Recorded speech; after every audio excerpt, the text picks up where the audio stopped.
My name is Seth, and this is my venue here. Thank you. You like it? Good. So I also own the 930 Club, and well, that's what they were saying when I said that. Love it. Too. So for years they've played for us, and you know, a lot of acts when they get bigger and they move on, or you know, they're not loyal. But I just wanted to come here tonight and thank Tegan and Sara for being so loyal to us and sticking with us. In fact, the last time you played, your agent said to me, well, you know, after the Lego movie and all that, and they're like, well, they're huge. We got to play somewhere bigger. I said, well, I'm building it, but it's not ready yet. Give me another year or so. Well, you still got to find somewhere bigger. And I said, well, there's these other places, but the audience won't like it. They won't like it. I won't like it. I said, why don't you go back and talk to the girls? Are you going to do this or not? I said, just talk to the girls, okay? An hour later, he was like, okay, they want to do 2 nights at the 930 Club. So that's what happened here. So first on our list when we opened this place was Tegan and Sara.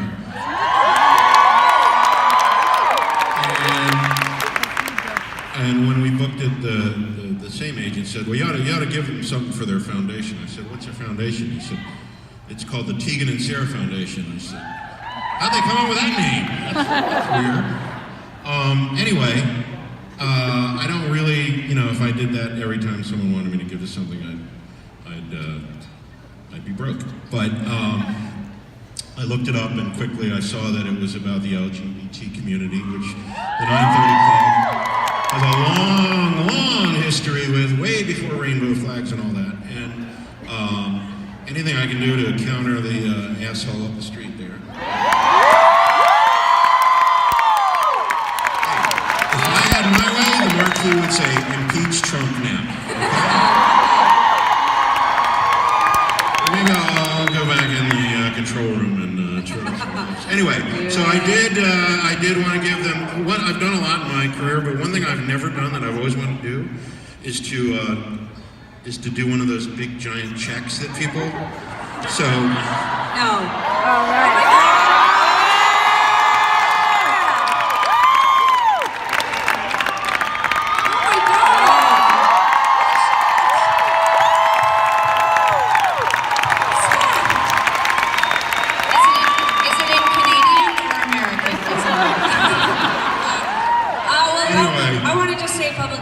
So much. This is incredible. I honestly, you know, part of the reason why we've been so loyal is because over 19 years, every single time we come through DC and play the 930 Club, we have an incredible time, which has a lot to do with you guys out there. But behind the scenes, the venue staff are just so incredible, and the experience is amazing. The shows are always incredible. So thank you for being loyal to us and standing behind us. As queer artists, we definitely experience uncomfortable situations at venues, and we've never had an experience like that in your club. So thank you so much for your time.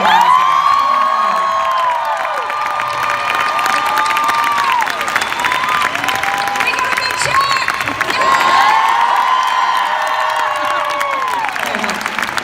All right, let's start the show. Thanks for coming, and thank you people for supporting Tegan and Sara all these years.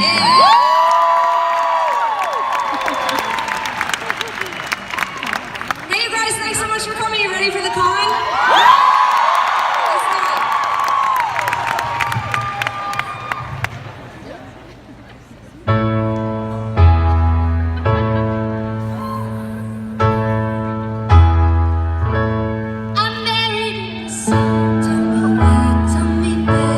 Against the stone of buildings built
is basically one of our favorite cities in the universe to play.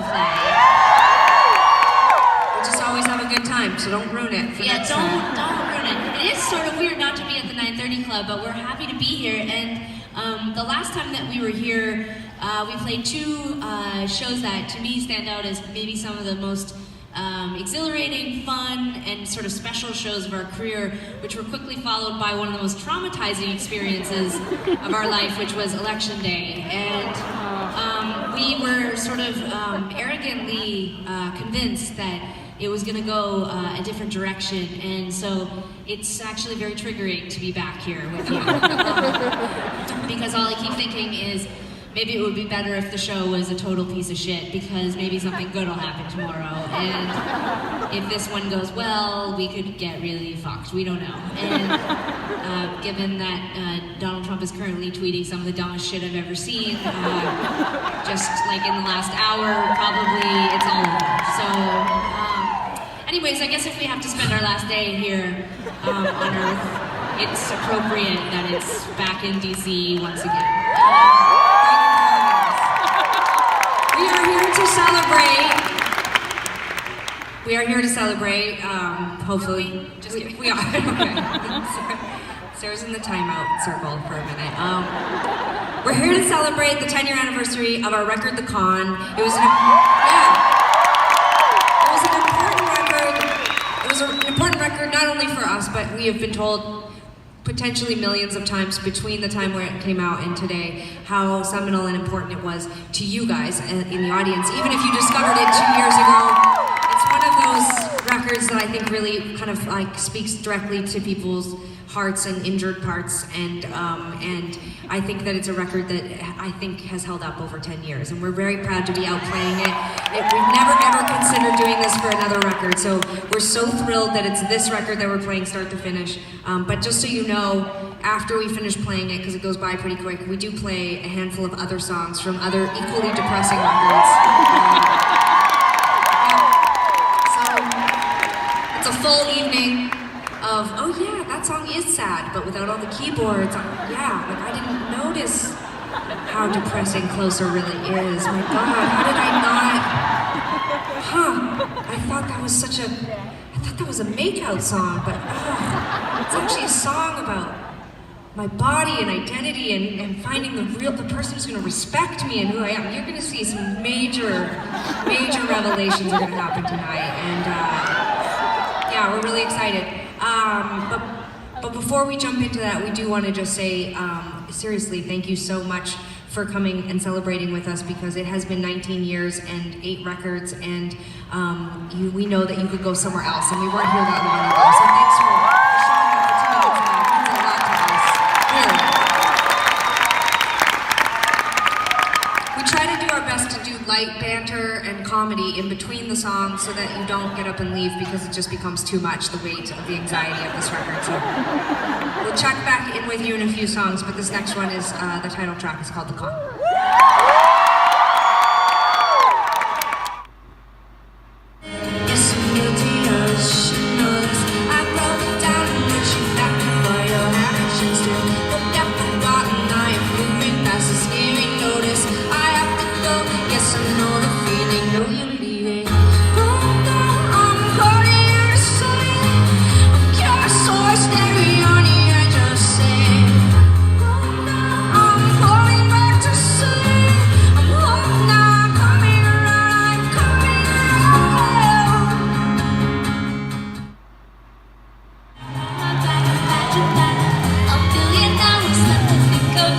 Think of that.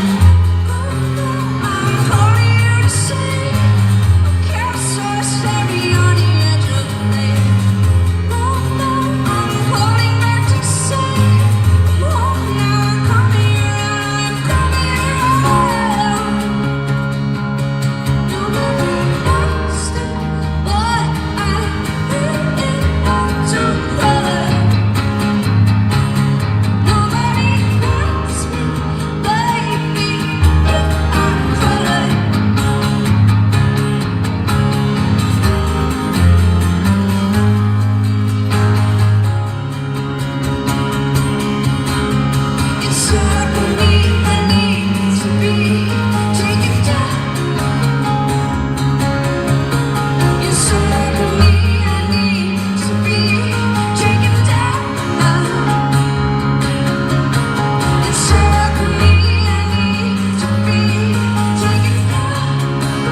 obviously, because I'm half of the band, but we're 4 shows away from, like, this show is included in that, 4 shows away from being done this tour, and every time I have to, like, just immediately go from that song into, like, so what's up, DC? It's always weird because it's so, like, it's like an intense song. But like we can't go right into, like we could. I guess we could start to experiment with like going into. If we were cooler or like even American, we'd probably like light a cigarette after that song. We'd just like lay on the ground and writhe, and like Tim would just be like. For like way longer, and then we're so Canadian that we're like, what's going on? How do you feel? Feelings check. Yeah, it's like a tough transition for me. I mean, in a way, it's not hard to imagine that. The average 45-year-old white male straight critic back in the day did not have a fucking clue what to make of us, because we did seem sort of cute and happy a lot of the time, and then we would write sad songs and they would be like, oh, they're so sad, like their hamster escaped its aquarium, or I don't know. Like they did not think that we had, like, sometimes I've been thinking about this a lot, and I just want to start this by saying, in no way am I comparing myself to this person, but sometimes I think about the impact culturally and socially, like even on just on me as a 14-year-old, like Kurt Cobain was basically the same age. He was like 27 years old when he died, but he made a lot of that music when he was around the same age that we were when we made the con, and yet you would have thought that we were babies who knew how to use an iPad, you know? Like, it was like, people would be like, oh my god, they're so cute, what are they singing about? The same things everyone at 26 is singing about, which is death and taxes. And just I was singing about love. Well, love, but that's the same thing. I mean, it's like, love is death. Oh no, that was like a look into Sarah's inside. Also, what is love? Like when you say that, when you're like, I was singing about love. Like, you're not singing about love, you're singing about, I saw you in love at 26 years old. Yeah, no, it's like rejection, anxiety, careful. And also, Tegan one time, feel free to share your own stories. Just a reminder. Listen, love, share your own. Love is the reason why wars are started. I mean, love is not just like this thing, like when it's, for some reason, when men sing about love, people are like, yes, war and destruction and like, you know, whatever, spaceships, and when women sing about it, they're like hearts and diaries, you know, and it's like, fuck you know? Oh no. Okay. Anyways, I sometimes I get upset about it because I'm like, as a 37-year-old angry adult, I feel that my 26-year-old self was judged unfairly by a lot of people, you know? And I sort of feel... Not these people. I think it's fair to say everyone here and along this tour, you loved the con because it was super depressing and intense, right?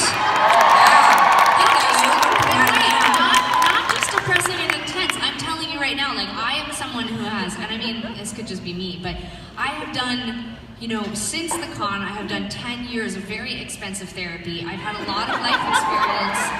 I've had a lot of success. I've witnessed things that I can't unwitness. I've gone through a lot of life. Like the life that a lot of people claimed we didn't have, that like the life experience a lot of people claimed we didn't have back then, I've had since then. And I listen to these songs and I sing these songs and I think, oh, I wish I knew me back then. I mean, it seemed great, you know? I seemed like the perfect person to go out for coffee with when I'm upset, you know? Like, now I would go out and I'd be like, I don't know, I'm just confused about everything. And then me at 26 would have been like, yes, it's very confusing, there's no reason for any of this. It's just nightmare.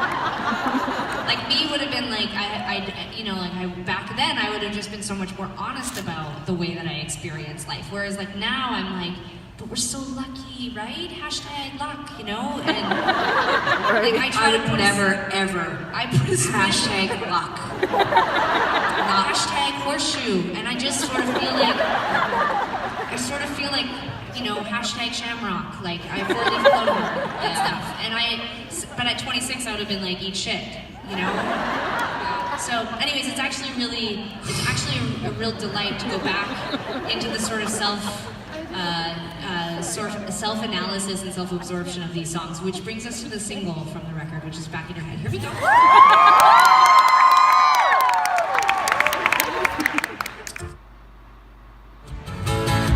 I took the train back to where I came from. Took it all alone, it's been so long ago.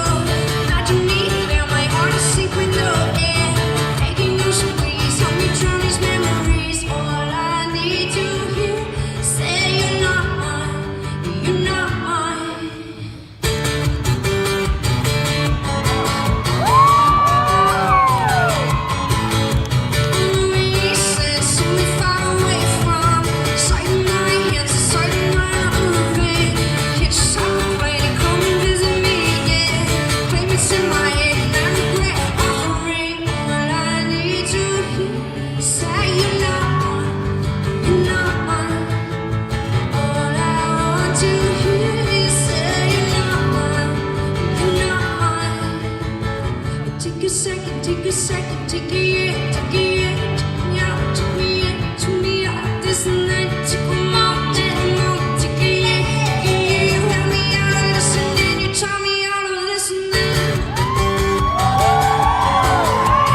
Sarah's got this new thing where I can feel her looking at me, like when these breaks happen, and then so I kind of like casually look over at her, and then I'm not sure if I'm supposed to say hi or if I'm just supposed to nod back at her. Well, the next song is yours, so I generally like to see if you're interested in speaking about what's happening or if I should fill the space. Yeah. No, it's very polite. It's nice. It's nice. I like to check in usually before this one just to see how everybody's holding up. And last couple nights we played Detroit, we played Chicago, we played Boston, we played Philly, we played New York. There were actual fist fights. I see my friend with the broken arm again. Hi, nice to see you again. And you're clapping, which I appreciate. They're literally people without broken arms not clapping. I can see them. It's crazy, but you're clapping, and I appreciate it. We met the other night. I gave her props because we have no idea. I mean, I would never want to shame anyone, but sometimes people in plain sight of you, you'll finish, you'll be like, ah! That in the song, and they're like, this lovely young lady in the front, broken arm, clapping anyway. I was like, me and you. Yeah, exactly. Listen to us all. But anyway, I was going to say, we played all these big cities, and it's been super interesting because we started this tour in California, and then we were through sort of like Canada, and then sort of dipped down into the central part of America, and then not Central America, but like the Minnesota, and then Midwest. Apologies, thanks, Gabe. You know, the center part, at the top. Anyway, then we cut over to the east side. You know, whatever. I had to find it how I wanted to find it. Works for me. It helps my brain. But anyway, it went from being like people didn't even get up to go to the bathroom for 2 hours on the West Coast, and then we got to New York and people got in fist fights during this show. Like this quiet, acoustic, emotional punches were thrown. Which is not that uncommon at a Tegan and Sara show, if you believe it. We do generate a lot of, I think, energy in the human beings that are in front of us, and like one time, some of it's geography, some of it's space. You know. I also think that sometimes it's alcohol, and so I think it is important to know that depending on what time we go on stage. Like one time, I watched these two girls beat the crap out of each other during "Call It Off," and I was like, can I say it's a very emotional song, and it really got people. During some of my songs, I could see people being like, I hate this one, and then fighting, but during Call It Off, like, yeah, it just seemed wrong. So it's been interesting to go across this country. I mean, this is America, right? Everything is so different everywhere you go, and people are so different. It's amazing. I love it. We're like, you know, we've lived in the States off and on for 17 years. We love it here. We consider it a second home. Our partners are both American. We love it here. But everywhere you go is completely different. So every night you have to be prepared. And like what's happening tonight is very DC. Like you guys are so respectful and you're listening and you're looking. You're so, it's nice, yeah. Like it's lovely. That's why I gotta keep asking you just to make sure that you're okay. Everybody's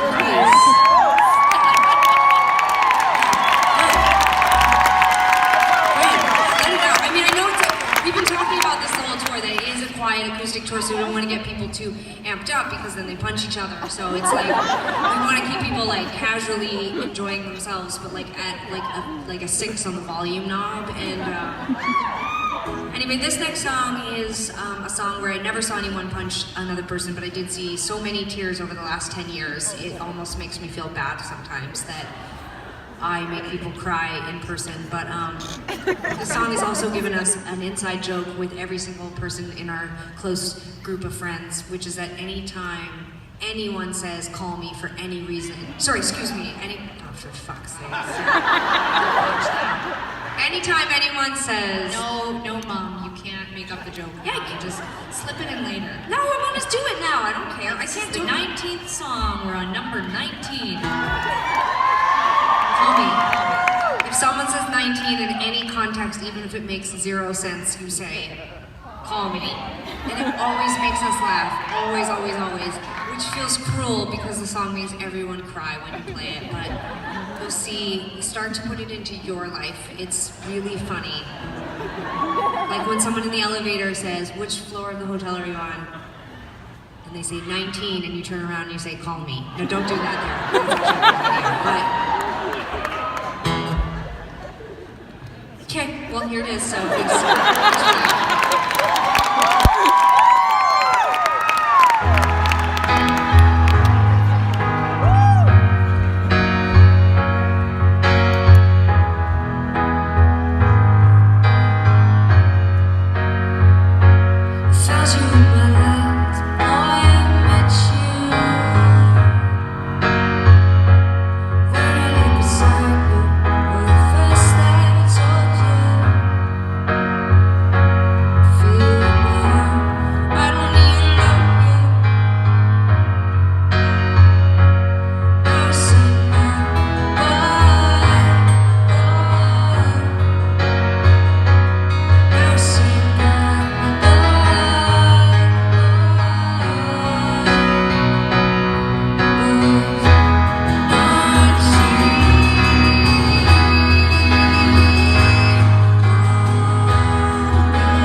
These final 2 songs of the con, I always say are hopeful. Sara disagrees. A lot of fans disagree. They take time to write me letters to tell me that. This tour has been me explaining Meaning, it's only hopeful in the sense that like I truly was writing it at the hopeful part of when you meet somebody and you still think you have a chance with them, and the news hasn't gotten to you yet. It's not going to work out.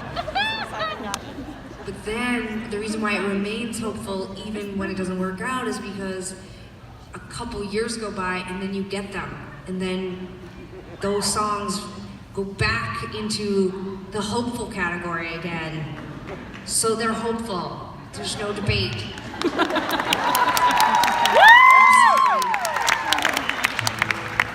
Because they were written still in the hopeful part. Do you understand, Sarah? Sarah writes me letters. She leaves them at the table, at the merch table, and they get delivered. And she's like, will you fill out my postcard? Also, I have a question for you. Why do you say that Dark Room Soon is hopeful? That's why. I approach everything with a certain amount of confidence. I don't know where it comes from. I got a lot of it in the womb, and Sarah didn't get a ton of it. Seriously, we get if Sarah's always the worst case scenario, if we see someone like really cool or someone famous or something, like someone says, oh, this big magazine's gonna write a review, Sarah's the voice that's like, ugh, they're gonna not know who we are, not like us, not gonna, and I'm like, I feel good about this. I think there's a chance this is gonna work out. And we balance each other, and that's how we've gotten as far in life as we have, so. Because my strong sense of self and overconfidence would take me nowhere, probably.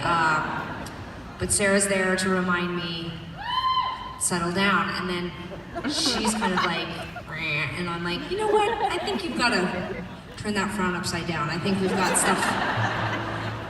Right? Can you agree? Yeah. Yeah, I mean, She doesn't agree. I like to think of myself not lacking in confidence, more. Well, I said I have overconfidence, so you probably just have like a normal amount. Yeah, well, sure. Yeah, I mean, for me, it's not really about confidence so much as just like taking experience and filtering it through a sort of, you know, a life lesson type program, and then realizing that the output tells me that, you know, everything isn't gonna be a frown upside down, and then I just am like, let's be real, you know, like. You're kind of one of those, I always say that Tegan is like the golden retriever in the park that looks like it's smiling. And it doesn't matter. Everybody loves that golden retriever. Yeah. Yeah, and I keep throwing the ball, and I'm like, you know, eventually we're gonna have to get rid of this ball, or like maybe the ball's gonna get stolen by another dog, or maybe, you know, maybe we're gonna have to put you down, big guy, you know? You know, and Tegan's just like, I'm gonna be chasing balls forever. I'm just like, okay, whatever you say. For the record, not interested in balls. I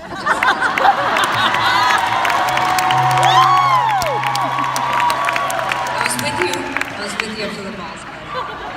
So which dog are you in the dog park? Or you're just like a weird cat that escaped from the dog park? Like, I really don't see myself in dogs. And I try. My girlfriend is a dog person, and so what kind of cat do you imagine yourself as? I just, I need to really have a clear picture of, so I'm the dog, who are you in there? I'm my cat, Holiday. For those of you who haven't been punished by our social media, I have two cats, and one is an idiot, and the other is my favorite cat, who is a reflection of me. And, you know, she's grumpy but consistent, and she's aloof, but she realizes me, and I'm just, if you need to know who I am as an animal, like it's all there. I mean, she just looks happy but in a miserable way, and I think I don't know how I got her, but I feel so lucky, and I know parents hate it when you compare your pets to their children, but like all my friends sort of bask in the joy of their children and the perfect, like they're just like, my child is perfection, and I'm like, so is my cat. And, we were talking about this earlier. A lot of my friends get excited when their kids can use technology, like, oh my god, it knows how to unlock my phone, and I'm like, so does my cat. And like 100 years ago, your kid would have had to already know how to like hook up the horse to the buggy and like start a fire at 2. So like, please, going like this is nothing, you know? Like literally. Like people were like, oh my god, it's thumb works. And I'm like, yeah, I hope so. Otherwise, it's all the rest of the animals on Earth. And like this, so. Okay, congratulations. All right, okay, so Sarah's holiday and I'm golden retriever. So. This next song is about hope. Which thankfully a couple days ago we got back a bit of, so.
so many sad songs left. Please, conserve your energy. Yes. So we tried to select songs that would fit sadness-wise with the con. It turns out actually, if you just take out all the other shit, a lot of our songs are sad. Like when you really just sort of just like strip it down, meat and potatoes. A lot of the songs kind of are sad, which makes sense because, like I'm always telling my therapist, people don't change, and you can sort of like, you know, you can drill down to the core of a person. You can do all this extra work, but I mean, ultimately, we really are who we are. So it's sad, but also consistent and really reliable, and it's why I still like a lot of the people that I used to like when I was just forming as a human being, like Tegan, for example. I can't break that habit, and then. But that's how we all feel about our first friend or our first roommate or our first partner or whatever. I mean, when you are selected to share a womb with somebody, it's hard to sort of turn your back on them because, like, how many other roommates are you gonna get? She loves her womb jokes. It's like, that was a good one. Yeah, I don't know, they don't really womb-mate. It's a big space, people can't hear them laughing at that joke, I don't know. You know what? Pretty funny. Let it percolate and think about it later. So, anyways, the good news is that although the songs in the next section don't really necessarily relate to the same set of circumstances that influenced and inspired the con, because I haven't changed, almost every other experience I've had, dealing with grief or dealing with heartbreak or loss, I pretty much write the same kinds of songs about the same kinds of experiences. And so it was easy for me to select some songs that I feel connect to the con. And Tegan just selected songs that she knows you guys would like because she's the golden retriever, so she wants to... You better cheer extra loud. Yeah, Tegan's all like, if you just want to sort of stare disappointedly and pensively at me when I play my songs, that's fine, because that's what I sort of long for, actually, in a sort of relationship. But Tegan, she needs a little bit of extra boost, you know? Like, good boy, good boy, good boy, pretty boy, you know? So, I'm not talking down to her. She loves this. She acknowledges it as her. Oh, no, I am nicer and I want to please you. That's true. She is. It wouldn't be, you know what, if we both were like that, it would be grotesque. You know, it's only because one of us is nice that the other one can be the bad cop, and every good duo like needs a bad cop, I think, or just an asshole. But so we hope that you enjoyed this little section. Oddly, even though we play half as many songs, it takes almost as much time as the whole con, because the con was so weirdly short in some places. So if you have to go to the bathroom, please feel free to go, or just wet yourself. I'm gonna wet myself probably a couple of songs from now, so it's just oh my God. It's a really high point of the tour. The show feels long sometimes. We've been playing like hour 15 minutes since the other day. We actually all had to leave the stage to go to the bathroom. Not all of us. Not this guy. That's true. This is the difference also in touring an album in your late 30s, is your bladder is it's just different, you know? It's a totally different thing. Anyways, here we go. Here's the song. Glad you're still here.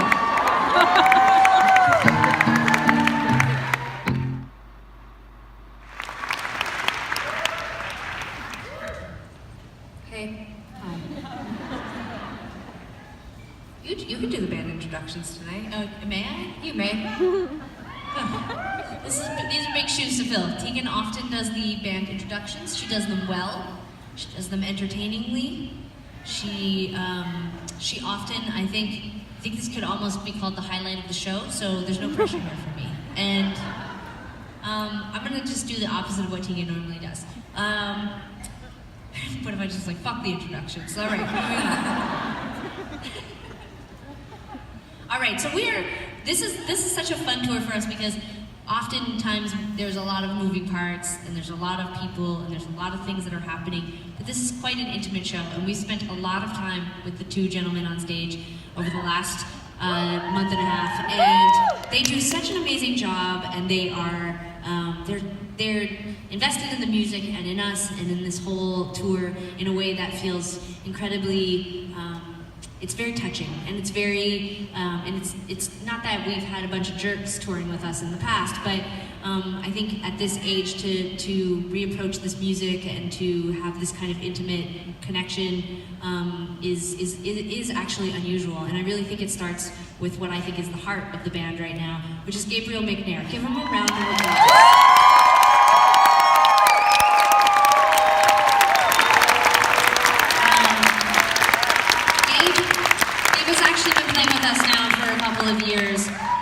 all of our dance pop touring. We did a lot of fun things. We did some pretty depressing things, and but through it all, this man never seems. Actually, today may be the first time I've ever even heard you say that you were tired. You kind of had a bad sleep, and you were like, "I'm tired," and I was like, "Oh my God." You said something that wasn't just like, "Hey, I'm here, like I'm happy." I appreciate your happiness. I appreciate your warmth every single day. It is such a pleasure to play with you. Thank you. So far, so good. Also, I've got some excellent sleeping pills if you want to borrow one. Anyways, oh shit, that's on. Sorry. Next up.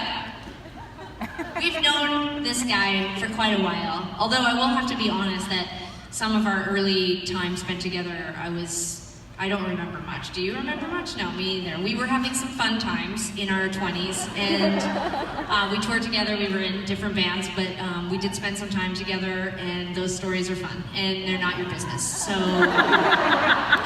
but just know that we were fun, and we were having the time of our goddamn lives, and this guy is such a sweetheart. He is extremely talented. He just spent like 4 years with Hedwig and the Angry Inch being a badass. He is a wonderful ally to the LGBTQ community and a wonderful feminist. You guys, that's Tim Misloff, right here. Tim's mom's in the audience tonight, guys.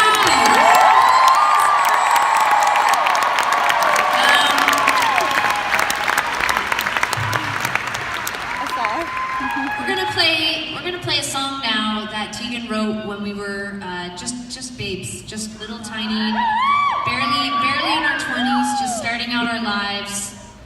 So we just had our first bad haircuts. We were kind of reeling from those, and having our first adult relationships, our first couch or sofa purchases, whichever country or Commonwealth you participate in. But we were just striking out, starting our career, and Tegan presented this song for a record called If It Was You, and I thought to myself, my God, it's so creepy.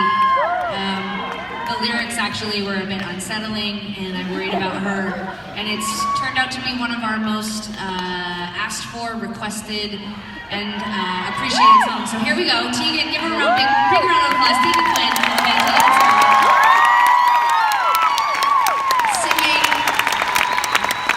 Singing what is truly a deep cut but a fan favorite. Here we go, is Living Room.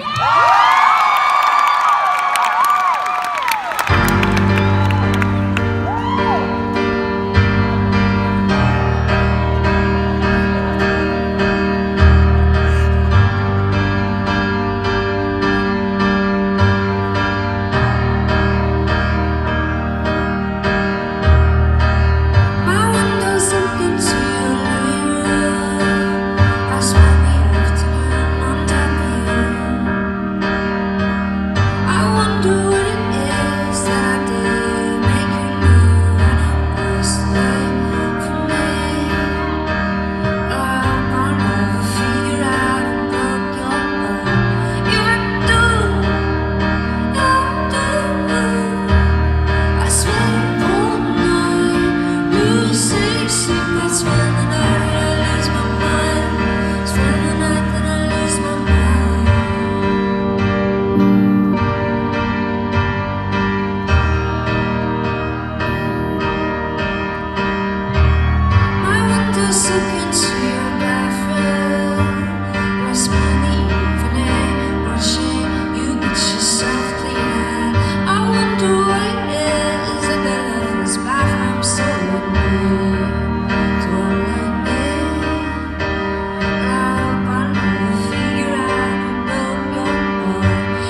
So the end of the show is here.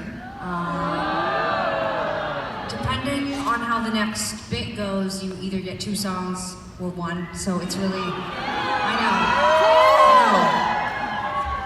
I'm just gonna be honest with you because that's how it works. But I want to quickly just say something before we go into the either 1 or 2 songs. When we always get to the end of a Tegan and Sara concert, we always make or take a moment to say how grateful we are because we graduated high school in 1998. We almost immediately started to play music. We signed a record deal in 1999. We've put out 8 records. We've traveled around the world a million different times, played thousands of shows at this point, and it's always important to us no matter what kind of show. Even when the show's not that great, we still make a moment in the show to say thank you. Thanks for showing up. Thanks if it's your first show. Thanks if it's your 100th show. Just thanks. Thanks for showing up, guys. There was a... It was weird the way you worded that made it seem like even though this show sucked, we are going to take a No, I'm saying like no matter what over the years, we've always said it because it's so important to us. I think even on our worst days. Some shows have been bad and we haven't said it. Okay, maybe there's a few. A fair interjection and noted. I just didn't want you to go on record as a liar, so I just wanted okay. to. There was a couple shows where we totally punished people by not saying thank you. Okay. It's very Canadian. It's a very Canadian punishment.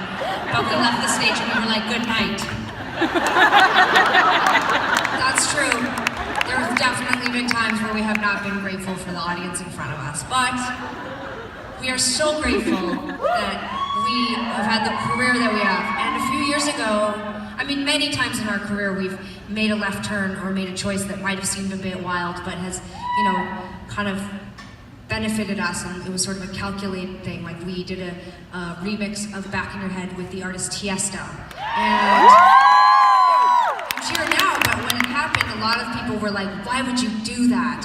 But for us, it was an opportunity to kind of, you know, collaborate with an artist we deeply respected and also reach a new audience. And so I bring this up to say only that, you know, in the last 5 years, we've made 2 pop records, and we know that a lot of people loved those records because they were more popular than some of our rock records, but we also know that a lot of fans missed this, which is why we're on tour, telling stories, playing acoustic, celebrating a record that was very emotional and was not pop in any way. And it's kind of the coolest part of our career that every couple years, we get to take a risk, we get to do something different, and you guys still show up. It's really quite amazing. So give yourselves a huge round of applause. One of the benefits that came from making a pop record, besides the fact that we got to dance all over the world, we got to go to countries we'd never been to before, we went to South America, we went to all over Southeast Asia, it was so amazing.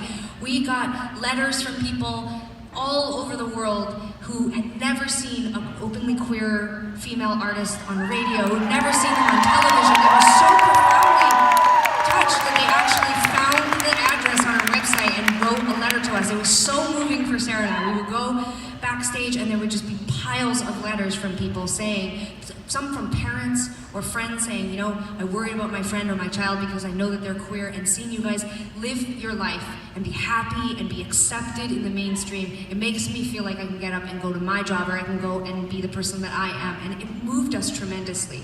And I'm not just saying this, it actually changed the course of our life 5 years ago. And that is a very long-winded way of telling you why we started the Tegan and Sara Foundation. We could have chose anything to focus on, but we decided that all of the success and all of the privilege and all of the power and all of the access that we had, that we wanted desperately to redistribute that back into the world, because everyone had been so great to us, so how could we give it back? And so we launched the Tegan and Sara Foundation, and our focus for so many years has been LGBTQ rights. So it's an organization that focuses on LGBTQ organizations, but specifically ones that have a focus on women. And I want to make a note and say that a lot of the first grants we've written it's not just women, it's just organizations that have programs and have ideas around how to help women in the community. A lot of the things we funded have programs that support everyone in the community, but women are typically under-researched, underrepresented, and we really want to help to encourage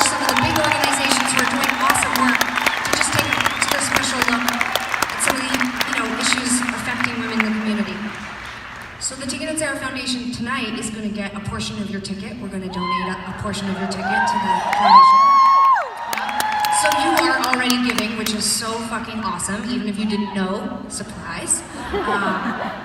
But also, if you buy any Tegan and Sara Foundation merchandise tonight, the proceeds are also donated. If you buy our new covers record, which has 14 amazing covers on it of the con, covered by amazing artists, you're gonna love it. It's $10. Sarah and I have tendonitis from signing hundreds of them every single afternoon with the help of Gabe and Tim.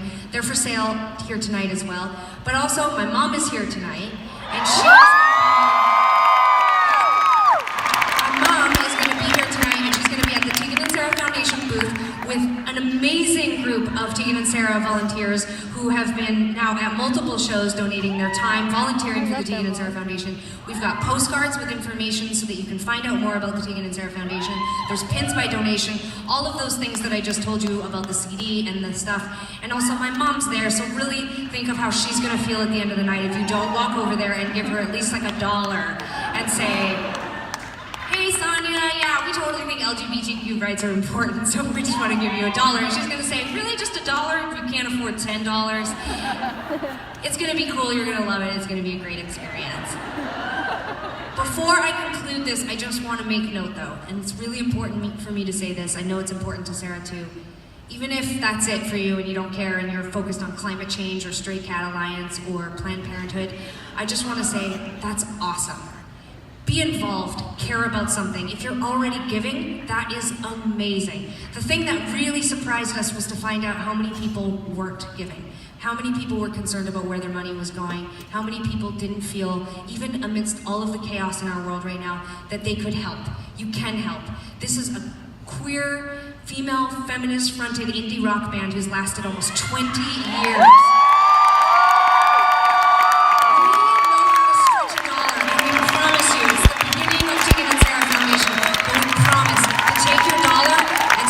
As far as it can go. So if you have it in you, give us $1. But if you're already giving, fuck yeah. It's awesome. Be involved. And I think a lot of the chaos that's happening right now is because of Netflix. I think we were so distracted the last couple of years, and I love Netflix, but please don't become apathetic. They want us to get tired. They want us to stop fighting. Stand up and get involved in whatever it is that applies to you and that you care about. Those are elected officials who represent you, and you are happy, then fucking make your voice heard. Keep showing up. You guys are fucking awesome. Thank you so much for coming tonight. Sarah? It kind of passed. It's passed. Sort of needed to. I was like in the role. I know. The timing. If it sort of went like, it was like after you get involved, but after you binge watch Mindhunter because it's good. Oh, yeah. It is really good. I love Netflix. Sort of passed, but I agree with Tegan. God damn it, you guys. Okay, Tegan. They cheered at all the drum roll please happening. They get 2 songs. They get 2 songs. I will say this, that if you don't sing along, I'll be very disappointed, because the last time we were here, you guys sang along, and it's kind of a song that, while I appreciate that lots of people like it, and Sarah really peer pressures me to play it, I find it very boring. So I would, mainly just because I was young when I wrote it, I didn't put a bridge in, I didn't change the chords ever. It's just, so if you sing though, I take joy in hearing your angelic voices, and it helps keep me on track. So here's a song called Where's the Good Go? I like to dedicate it to all the Grey's Anatomy fans who literally, people watch the show and discover us every day. It's absolutely amazing. I say a prayer to Shonda Rhimes every single night. I'm an atheist, but I do pray to her. This one's for Shonda. You go, be broken heart and tongue. What do you do with the left of you? How do you know it's not to let go? Where does the good go? Where does the good go? Look me in the eye and tell me you don't find me attractive. Look me in the heart and tell me that you're gone. Look me in the eye and promise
this is the musical interlude, but it's like the exact same chords as the rest of the song. It's like so weird.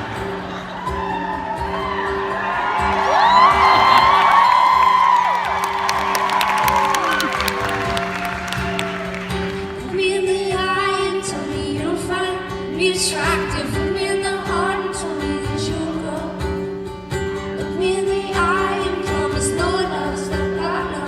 Look me in the heart and I'll break broken. It won't happen. It's not the leaves that breaks the seal of always thinking you would be real happy. Healthy, slowly go. Where's the good go? Where's the good go? It's not the leaves that breaks the seal of always thinking you would be real happy. Healthy, strong and low. Where's the good go? Where's the good go? Where's the good go? Where's the good go? Where's the good go? Where's the good go? Where's the good go? I don't even know where it ends. It just where's the good go?